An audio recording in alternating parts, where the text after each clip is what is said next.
मिली होती, वो ना आए होते तो मुझे 1.5 टांग पे चलने की ताकतें न मिली होती, वो ना आए होते तो आंखों को बिनाई न मिली होती, वो ना आए होते तो पंजवक्ता नमाज का तसव्वुर भी न हुआ होता। अमा वो ना आए होते तो रमजानुल मुबारक के 29-30 रोजे मयस्सर न हुए होते, वो ना आए होते तो 30 पारे कुरान का नुज़ूल ही न हुआ होता। हमको इजाजत दीजिए तो ये कह दूं कि वो ना आए होते तो रब का पता भी न मिला होता।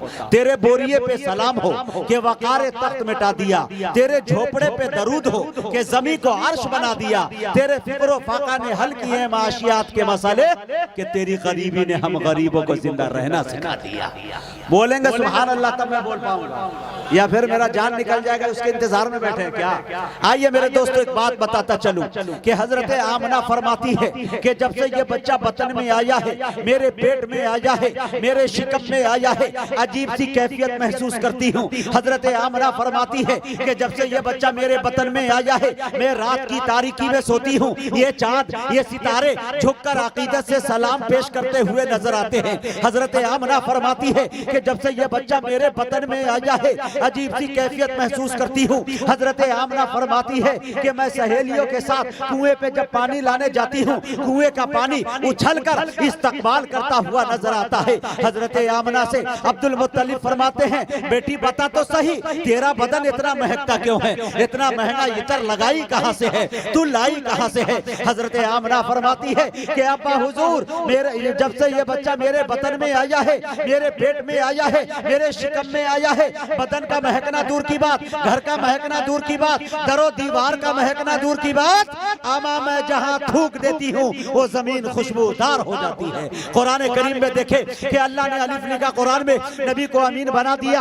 अल्लाह ने बा लिखा कुरान में, नबी को बशीर बना दिया। अल्लाह ने ता लिखा कुरान में, नबी को तनवीर बना दिया। अल्लाह ने सा लिखा कुरान में, नबी को साकिब बना दिया। अल्लाह ने जीम लिखा कुरान में, नबी को जमील बना दिया। अल्लाह ने हा लिखा कुरान में, नबी को हलीम बना दिया। अल्लाह ने खा लिखा कुरान में, नबी को खत्मुर रसूल बना दिया। अल्लाह ने दाल लिखा कुरान में, नबी को दाई बना दिया। अल्लाह ने जाल लिखा कुरान में, नबी को जाकिर बना दिया। अल्लाह ने रा लिखा कुरान में, नबी को रहमतुल लिल आलमीन बना दिया। अल्लाह ने जा लिखा कुरान में, नबी को जाहिद बना दिया। अल्लाह ने सीन लिखा कुरान में, नबी को सिराजम मुनीरा बना दिया। अल्लाह ने शीन लिखा कुरान में, नबी को शाकिर बना दिया। अल्लाह ने साद लिखा कुरान में, नबी को साबिर बना दिया। अल्लाह ने जाद लिखा कुरान में, नबी को जामिन बना दिया। अल्लाह ने ता लिखा कुरान में, नबी को तारिक और ताहिर बना दिया। अल्लाह ने जा लिखा कुरान में, नबी को जफर बना दिया। अल्लाह ने आयल लिखा कुरान में, नबी को आबिद बना दिया। अल्लाह ने गैर लिखा कुरान में, नबी को गयूर बना दिया। अल्लाह ने फा लिखा कुरान में,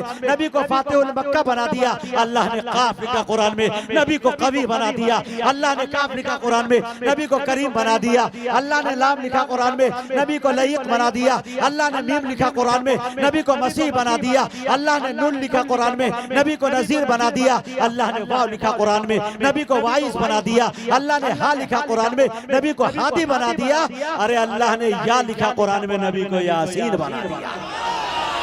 ये मेरे नबी की शान। अल्लाह अब शेर सुनिएगा मेरे दोस्तों, वो शेर ताज़ा तरीन खाली सैफुल्लाह साहब आपकी दुआएं, मुफ्ती सादुल नजीब साहब, दिगर जितने भी असातिज़ा कराम बैठे हुए हैं, हज़रत आपकी भी तवज्जो चाहता हूँ। जब भी इतने ज़ईफ जिनकी दाढ़ी सफ़ेद, जिसको अल्लाह ताला को भी शर्म आती है, इनके दाढ़ियों पे जब कोई बूढ़ा शख्स दुआ करता है किसी शख्स के बारे में या किसी की चीज़ के लिए, मैं ये चाहता हूँ कि कभी भी कोई प्रोग्राम होता है, अल्हम्दुलिल्लाह, मैं ये नहीं कहता कि मैं बहुत बड़ा नाज़िम हूँ, कल भी मैं सीख रहा था और मरते दम तक मैं सीखता रहूंगा। ये लोगों की मोहब्बतें हैं, उनकी समातें इतनी अच्छी है कि खराब चीज भी इन्हें अच्छी लगने लगती है। लेकिन अल्हम्दुलिल्लाह हिंदुस्तान के जिस गोशे में निजामत उठा के यूट्यूब पे देखता हूँ तो इस 1.5 टांग के नाजिम की नकल करते हुए जरूर कुछ नजर आते हैं। हमने टांग पे शेर कहना इतना शुरू कर दिया कि मजमे से हर शख्स कोई कह दे कि जब नकल हबीबी की हो रही है तो टांग भी तोड़ लो ताकि मुकम्मल नकल हो जाए, है कि नहीं। शेर एकदम ताजा तरीन हुआ है। रहमत की डाल दे तू नजर 1.5 पांव पर, आए हाय बोलेंगे थोड़ा सा लेके आपको याद होगा कि सिमरी बख्तियारपुर ही की तरफ सहरसा में पप्पू यादव साहब, इमरान प्रतापगढ़ी के नाम एक शाम हुआ था। सदारत मेरी थी, निजामत भी मेरी थी। बड़ा मजमा था, हाँ, आदमियों का एक समंदर।